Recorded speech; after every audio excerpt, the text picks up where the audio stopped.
Hello everyone, welcome to coldbrew and let's talk game design. So for my whole life I've been playing tons of FPS shooters and I've played a huge variety of maps in my time.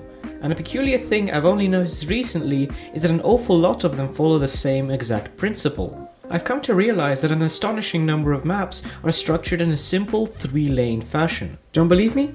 Let's take a look at some of the most famous first-person shooter titles that have been released in the past 20 years. For example, a lot of the Counter-Strike maps, such as Dust 2, Mirage, and even Inferno, as well as many more, are all variations of the same 3-lane formula.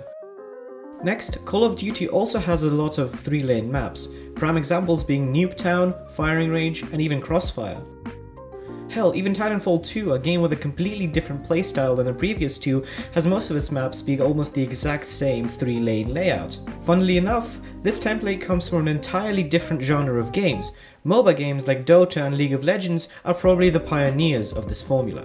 Okay, so now that we've got the pattern clear, we have another question that has arisen. Why is it so? Well, the answer to this question is way simpler than you think. Despite the abundance of 3-lane layouts, it doesn't change the fact that they're extremely versatile and fitting for a lot of scenarios that develop in FPS games.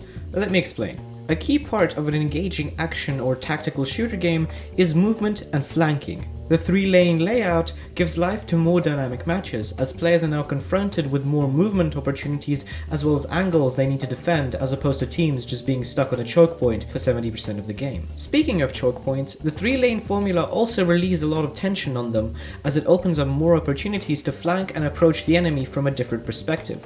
This layout is great, but it becomes even better if the developers add or remove gangways in between the lanes, or in another way tailor the map to fit the gameplay. In a way, the TLF formula is sort of like crabs. Maps can be as great and various as they want, but in the end, the most efficient design is going to be the 3-lane formula, as all life will evolve and devolve into a crab.